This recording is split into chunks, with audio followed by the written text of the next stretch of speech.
Dear students, this is Sir Mohsin. Today I am going to teach you grammar topic that is finite and non-finite verbs from your English book 3 grammar section page number 116. Dear students, as you can see your book Understand and Communicate an English course for secondary school book 3 revised edition. Section grammar lesson number 1 finite and non-finite verbs. Dear students, as you have studied about verb in your previous classes, so today we will discuss about finite and non-finite verbs. Here you can see what is a verb. A verb can appear in 5 different forms: the root or base form, the S form, the past tense, the present participle, and the past participle. Here are some examples: do, does, did, doing, done. The first three forms are finite in the sense that they are complete as predicate verbs in sentences. So here are some examples. Number one example, I do the work. Number second example, she does the work. Number third example, we did the work. So do and does in first and second are the present tense forms. Did in example 3 is the past tense forms. Dear students, verb is mainly divided into two parts: main verb and auxiliary verb. So in this lesson we will discuss finite and non-finite verbs. So let's get started. Here is the question: what is a finite verb? Basically, finite verb is a verb that has a finite or limited agreement with the subject. What does it mean? It limits its usage as per subject's parameter. There are three defined parameters on which this limitation is fixed. First is tense, that is subject is performing action in past, present or future. And second, person, that is the subject is first person, second person or the third person.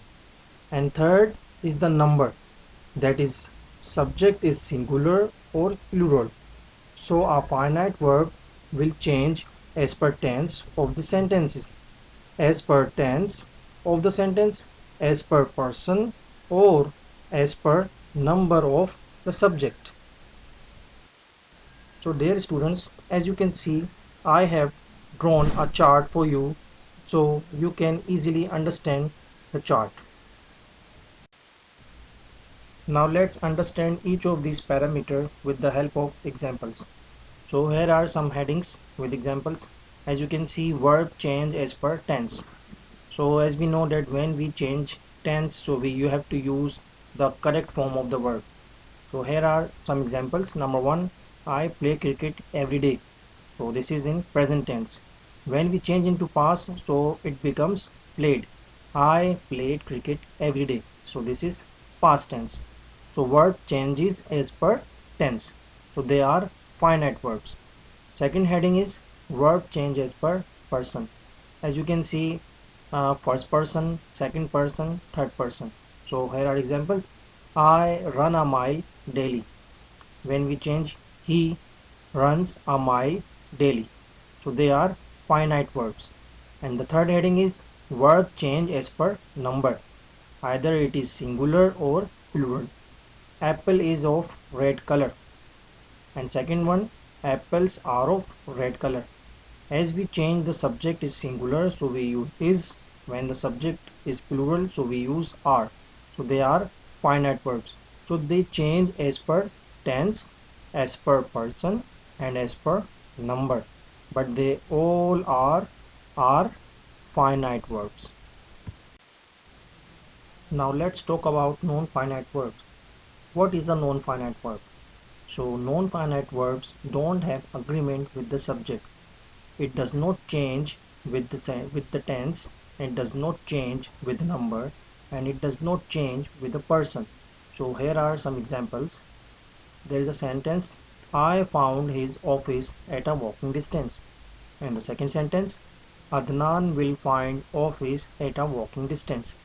So here walking is a non-finite verb. As you can see, the first sentence found and the second sentence is the main verb is find. Found and find are finite verbs, but the walking, that is non-finite verb because it does not perform any action in this sentence. Now you can see here the chart do not function as verb. So non-finite verbs do not function as verb. So it functions as adjective, as a noun, or as an adverb. So here are some examples. Number one, the sleeping cat is brown. So here sleeping is an adjective. The second one, running is a good habit. So running is a noun in this sentence. And the third sentence, Alia went to the UK to study. So here study is an adverb. So now we have come to know that non-finite verbs work as an adjective, as a noun, or as an adverb. Now let's talk about the division of non-finite verbs. So non-finite verbs are divided into three kinds. Number one, gerund. Number two, infinitive. Number three, participle. So here are examples. Example number one, I want to write a letter. So here to is infinitive. The second sentence, make him apologize quickly. So there is infinitive without to. The third sentence, I like playing games. So here playing is gerund. So there is a note you have to understand. Although the participles doing and done are non-finite, but the verbs formed by adding auxiliaries to these participles are finite. Thus is, are, was, were,